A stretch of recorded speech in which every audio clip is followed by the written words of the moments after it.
Do you guys want to see some new Blu-rays and 4K movies? Well, you've come to the right video. This is another one in my collection update series that I've been running for 7 or 8 years now, where I go through new pickups from my collection, stuff that I've bought, stuff that's been sent to me, a bunch of new releases and things that have come out recently on Blu-ray and 4K physical media that you probably want to know about. So to start, let's go through some of the things that I purchased, starting with In the Line of Fire on 4K UHD. Now, given that this is a fairly timely movie right now with all the events of the last month, it had me thinking about it. I went to find it in my collection. I didn't even have it on Blu-ray, never mind 4K. I saw the 4K was on sale for a pretty good price last week at Amazon, so I went and grabbed that. Then from the Criterion Collection sale at Barnes & Noble, I only got one thing this time around, and it was Moonstruck on Blu-ray. This does have a 4K scan, so there's a chance it does come to 4K at some point, but it's a fairly new Blu-ray, so it'd probably be a while, and I'd heard great things about this movie. After watching Nicolas Cage and Longlegs, it really made me want to watch some more Nicolas Cage, and so Moonstruck was one of those. I typically wait to buy most of my Criterion 50% off movies during their flash sales because I add up points on their site, which then gets me like $50 gift card. So that's why I only purchased one thing this time around from the 50% off at Barnes & Noble. Now, I was also able to get out to Bull Moose recently, and I grabbed a couple little guilty pleasure movie, one of these, and the other one just a classic I didn't have. First up, Never Back Down. I saw this in high school in the movie theater. The movie was for a 14-year-old, really fun. I have no idea how it's going to hold up now, but I saw it for like $3 or $4 on Blu-ray. Didn't have it, wanted to grab it for my collection. And then I found The Battle of Britain, which is one that's just flown under the radar for me. The cast is incredible. Michael Caine, Ian McShane, Trevor Howard, Laurence Olivier, Christopher Plummer. It's got Robert Shaw. It's got Michael Redgrave. I mean, who's who of like British Hollywood actors. So they're all in there, and I want to check that one out too. Got that at Bull Moose, I think for like $6 or $7, so a pretty good deal. Some that got sent to me, my friend Lisa Downs, who does the Life After Movies series, after I interviewed her on my podcast, which you can check out here on the channel. She sent me some of her films. I got Life After the Navigator on Blu-ray and Life After Flash on Blu-ray. She also sent me Life After the Never-Ending Story, which is also in my collection as well. Now, another friend of the channel, Terra Vision, those guys over there have been doing great Blu-ray physical media releases for a few years now after breaking away from Vinegar Syndrome, starting their own official label. They were a partner label for Vinegar Syndrome. Now they're their own thing, terravision.com. They have great releases. I've purchased a few of them. In fact, my essay was featured on their release of Dante's Inferno inside the booklet, which was one of their best-selling releases. Super cool. And they wanted to send me some of their latest stuff to show you guys. So that's what I've got here, including, first up, Satanic. This is a Spanish horror movie on Blu-ray. This one was one I wanted really badly from them, The Nail Gun Massacre. I'm a sucker for slasher movies, especially slasher movies that use some kind of weird weapon. Maybe it goes back to my love for Texas Chainsaw, but I love this. I love like the Driller Killer. I love Slumber Party Massacre. I love those really weird ones. So Nail Gun Massacre, this is actually a 4K UHD release, fully remastered. I know nothing about this, but Popatopolis. Apparently, from what I've read, this is a movie about a guy trying to make a movie, and that guy is Jim Wynorski. I don't know. I need to dive into the lore of this world because it seems kind of crazy. And this stars Stormy Daniels. So there's two kind of weirdly recent social pop culture connections in this video. They also do great Kung Fu movies. They got Game of Killers. Now, Kung Fu, not my biggest genre, but I have been getting more into it because of some What Arrow videos done. And this was one that was really hard to find, had been bootlegged and scanned over the years. And Terra Vision does a great job finding those kind of like direct-to-video releases and restoring them, even if it's just from a really poor VHS tape, and giving them new life, new artwork, new Blu-rays, new special features, all the goods. Then I've got Door, which is, what I've been told, a Japanese giallo film. That's the way it was described.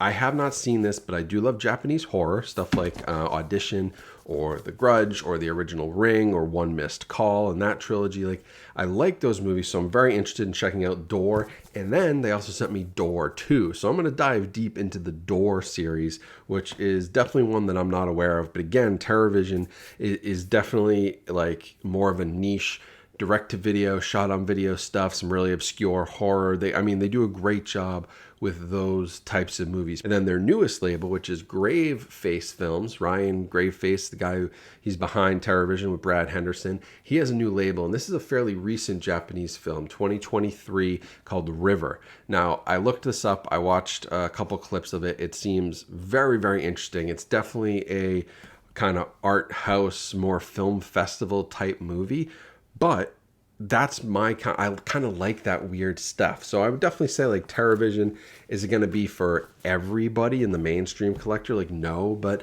they know who they are and they know who they appeal to. And that is the person looking for something. If you're enjoying what Vinegar Syndrome puts out, some of the weird stuff from like a Severin or a Synapse, like Terra Vision's going to be in your world. Arrow Video even. You'll like what Terra Vision's doing. The other cool thing is they have these creep coins. There's one of these in every package.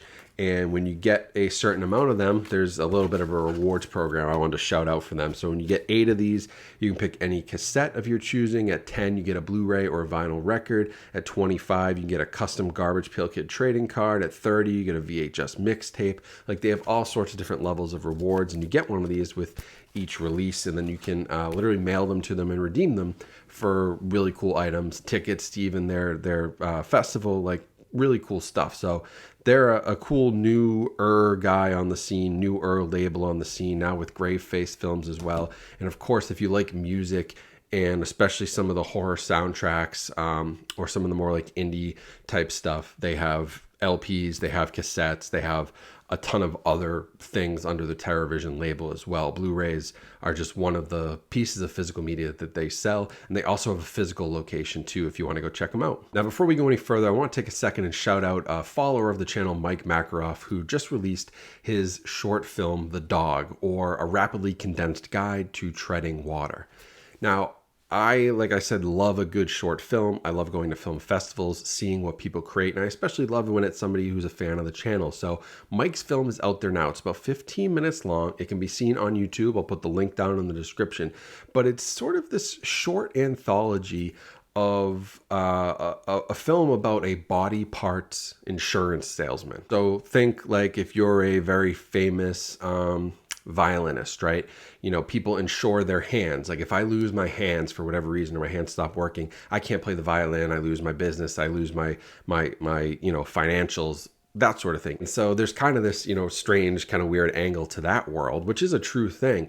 And it's this insurance salesman who's basically, sitting in a bar and telling you a few of these different stories, which then take you into different settings with him and different characters. And in 15 minutes, it actually packs a pretty powerful narrative punch, and it gets through a lot of these anthology stories in just a couple of minutes, but they're actually, pretty good. It's really well shot. It's very well acted. I think that there's a clear future here for Mike Makaroff and what he's doing. And so I want to give him a shout out and make sure you guys go support it. He's a guy who's been on the channel, watching the channel. It is well worth your 15 minutes of time. Like, if you're going to sit on TikTok for 15 minutes some night, pop this on YouTube and check it out, because it'll be way more worth your time than just mindlessly scrolling. And, you'll support somebody who's a big supporter of ours in the channel and the community. So now back to our regularly scheduled programming. We've got from Second Sight Films, Bittersweet Life. This I didn't know much about, but they sold me on the description, and I am getting more into Korean films. Plus, I love Second Sight, another one of their beautiful limited edition box sets. It's a 4K transfer with Dolby Vision. They did a great job on it, but it's basically a loyal gangster falls foul of his gang when he's assigned to keep watch over the young mistress of his crime boss. Things take a violent and bloody turn when he's unable to carry out an order to dispatch the girlfriend and her new lover. And I've been getting more into Korean cinema through Bong Joon-ho's movies, Memories of Murder, Parasite, The Host. A couple of his films have got me into Korean film, and I like their style. I think it is very similar to an American style in a way, but with their own kind of like neon aesthetic. They throw in a lot of things. I think it's really cool. I love what they're doing over there. I don't know anything about Bittersweet Life, but if you've seen it, let me know. Now from Shout Factory and MGM, we got Bill and Ted's Most Triumphant Trilogy on 4K UHD. This has all 3 films in the set. Nice box set loaded with features. New 4K scan of Bogus Journey's original 35mm. New 4K scan of Face the Music's digital intermediate. It's got Dolby Vision. It has the newest film. Great set for collectors of that series. Also, if you're a fan of 4K, Run Lola Run is now available in an individual release. This was previously part of the Sony Classics anniversary box set, but now it's available individually, so you can grab that. A great film. Also have Back to Black, the Amy Winehouse story. Honestly, don't know if I'm super interested in this. If you saw it, let me know if it's worth it. I do like musical biopics, but I don't know, like Love and Mercy is a great one. Obviously Walk the Line, Bohemian Rhapsody, Rocket Man. I like that type of stuff. I don't know about Back to Black. I don't know if I care so much. Also got The First Omen on Blu-ray. I watched this last night. I thought it was really effective horror. It would make for a great double feature with Immaculate, but although they are sort of the same story, they are very different. The First Omen goes in a very different direction than Immaculate goes. I think I liked the way Immaculate was actually shot better. I liked it more visually, but The First Omen is probably a little more mainstream and probably a little more accessible for like just a casual horror fan. Immaculate's going to be a bit deeper. It calls back to some like giallo films and nunsploitation and stuff that maybe you wouldn't be into. But The First Omen was good. I found it to be effective and has some really genuinely creepy scenes and a brutal depiction of like pregnancy that literally my wife's gone through 2 pregnancies now. That had her covering her eyes. It was crazy. From Arrow, they sent over the Nico Mastorakis collection. This is a full collection of B movies, including The Time Traveler, Sky High, Terminal Exposure, Glitch, Ninja Academy, and The Naked Truth. This is somebody who I have not explored much. Arrow, I didn't actually request this. I didn't know it was coming out. Arrow sent it over, so I figured, okay, well, I'll check it out. From A24, we got this beautiful release, The Zone of Interest. Just came in. I haven't even opened it yet, but this is the 4K edition from them. It's got beautiful artwork. It's got a few special features, including some behind-the-scenes stuff. It's got stills photographies. The 4K is presented here with Dolby Atmos, which might be one of the most brutal Dolby Atmos soundtracks that you could ever listen to. I'm like terrified to put that on and watch it. I've seen clips of it. I have not seen the movie in full yet, but I can't imagine the Atmos is going to help with the dread of that movie at all. Then got a few 4Ks here from Kino Lorbe. We got Can't Stop the Music, which was previously a Shout Factory release. This is a super goofy. Steve Guttenberg's in this. Bruce Jenner is in this. The Village People. A crazy like disco, unhinged, super campy musical event. And then I got 2 John Saxon films from the Kino Cult line, both on 4K. Nightmare Beach, which looks to be a very, very fun movie. I think I saw this one way back in the day on TV. I don't remember it well, but I can't wait to rewatch it on 4K. And then Cannibal Apocalypse. It was directed by cult filmmaker Antonio Margheriti, who you may know if you've seen Inglourious Bastards. I think that was clearly a shout out by Tarantino. But that one's from 1980. Nightmare Beach is 1989. But John Saxon from Nightmare on Elm Street, he's always good to watch. He's like Donald Pleasance for me. Like I'll just watch a horror movie even if it's not a great movie because he's in it, because he's great. Another one new to 4K is Captain Phillips. We got the 4K Steelbook here with some pretty nice artwork. This has Dolby Atmos on it. A couple from Arrow Video, as well as that Nico Mastorakis set. I've got Red Line 7000, which is a pretty cool one. And then The Man from U.N.C.L.E., which, you know, I think Guy Ritchie's movies have a weird time at the box office. Ministry of Ungentlemanly Warfare was really good too. I really enjoyed it, but it made like no money at the box office, and I don't know why. Man from U.N.C.L.E. is the same thing, but I've heard a lot of people talk about this movie now and say that they really enjoy it. So I don't know what happened there. And speaking of movies that I don't know what happened to at the box office, how about The Fall Guy? Here on 4K extended cut, which I've been told is the version to watch. The best version is the extended cut, but here on 4K with about 18 banners on the cover art. But anyway, that's now available for you guys at home. And again, another movie that I'm not super sure why it didn't do well given the cast and everything. I just, maybe the marketing wasn't right. I don't know. As mentioned, Life After the Neverending Story. I just found this and I had to show it. I didn't know if I had it up here or not in the collection. I thought it was downstairs, but I have it. So that's that from Lisa Downs. From Umbrella Entertainment, I got The Raid on 4K UHD. I did not get the Steelbook because I was waiting for this release from over in Australia. It's region free. It's all the same as the Steelbook, 4K, Dolby Vision, newly remastered by Gareth Edwards, and apparently looks fantastic. I haven't watched the 4K yet, but I saw a lot of people review that Steelbook when it came out in the US. They said it's an absolutely amazing transfer, so I can't wait. And finally, Civil War, now available on 4K. I saw this in the theaters in IMAX. This should be reference quality Dolby Atmos, given how it sounded in the movie theater. This movie knocked my socks off truly with the sound, but it also was way different than I expected. Like, I loved the approach they took to it, which was more nuanced.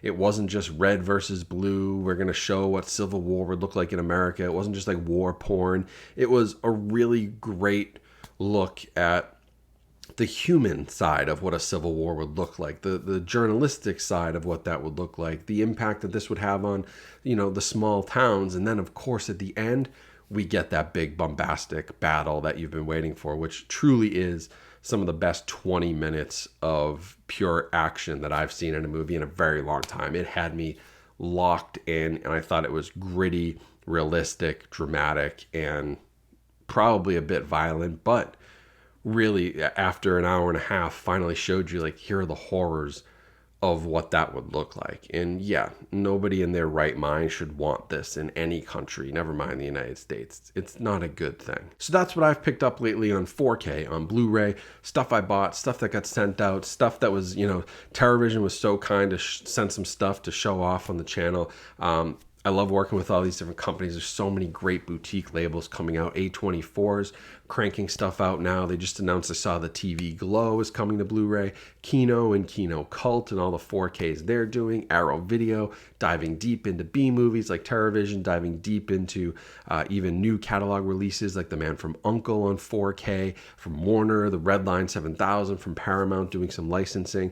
It's all really cool. And of course, Shout Factory and all they've been doing. They just announced a huge new slate of movies that, As Above, So Below, they had Shocker in there, a couple other 4K releases that I'm forgetting, but it was a great release month for them. Tons of great stuff coming. So everyone's killing it right now, and it's a great time to be a collector. Thanks for watching this video. If you want more like this, make sure you subscribe here on the channel for all the latest on physical media and my movie collection. And of course, follow me on social media. Those links are in the video description, as well as right here in the QR code. You can find all my links there to social media, to my email list, to my merch store, all the places that you need to find my links. Right there, scan the QR code or hit those links in my description. So thank you all for watching. I hope you have a great rest of your day. Stay safe, stay healthy out there. Keep watching great movies, and I'll talk to you all soon.